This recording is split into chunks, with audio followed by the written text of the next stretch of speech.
Bharat wrestler Antim పంగాల్పై Indian Olympic Association క్రమశిక్షణ చర్యలు తీసుకుంది. అంతిమ్ని 3 ఏళ్ల పాటు నిషేధించింది. తన ఎక్రిడియేషన్ని సోదరికి ఇవ్వడంతో ఇండియన్ ఒలింపిక్ అసోసియేషన్ క్రమశిక్షణ చర్యలు తీసుకుంది. ఈ కేసులో అంతిమ్ సోదరిని గేమ్ విలేజ్లో ప్యారిస్ పోలీసులు అదుపులోకి తీసుకుని విచారణ అనంతరం వదిలేశారు. ఇప్పటికే అంతిమ్ పంగాల్ని ఒలింపిక్ కమిటీ డిపోర్ట్ చేసింది.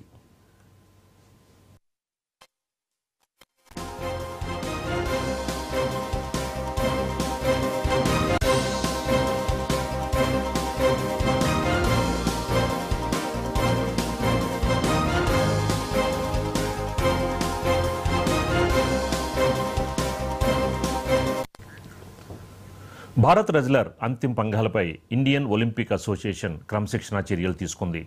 అంతిమ్ని 3 ఏళ్ల పాటు నిషేధించింది. దీనికి సంబంధించిన మరింత సమాచారం మా ప్లానింగ్ ఎడిటర్ సురేష్ అందిస్తారు. సురేష్ గారు.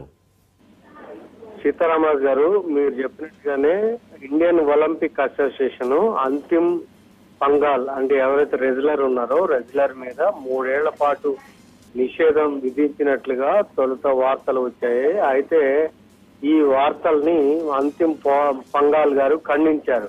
అలాంటి చర్యలు ఏం తీసుకోలేదు అని. అంటే ఇందులో ఇష్యూ అదే విధంగా ఇండియన్ ఒలింపిక్ అసోసియేషన్ కూడా క్రమశిక్షణ చర్యలు ఏమి కూడా ఆమె మీద తీసుకోలేదంటూ ఇండియన్ ఒలింపిక్ అసోసియేషన్ కూడా క్లారిఫికేషన్ ఇచ్చింది.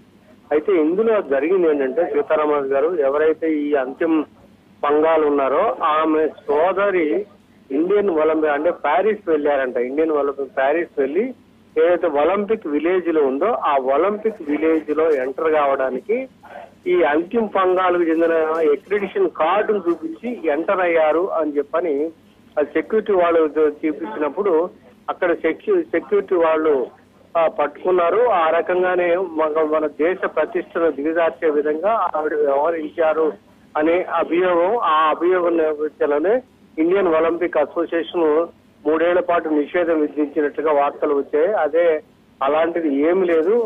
తన ఎక్రిడిషన్ కార్డు కూడా ఏం చూపించలేదు. ఆవిడ ముందే అంటే అక్కడికి వచ్చారు కాబట్టి ఇది వాస్తవం కాదు అని చెప్తూ మనకి అంతిమ్ పంగాల్ గారు వివరణ ఇచ్చారు. తర్వాత ఇండియన్ ఒలింపిక్ అసోసియేషన్ కూడా ఏదైతే ఈ అలిగేషన్స్ అంటే నిషేధం విధించారని ఖండించారు. కానీ తరువాత అయితే చర్యలు ఉండే అవకాశం అయితే కనిపిస్తుంది. ఎందుకంటే ఆమె సోదరు అయితే అక్కడ ఒలింపిక్స్ ప్యారిస్ వెళ్ళడం అనేది అక్కడ జరిగింది.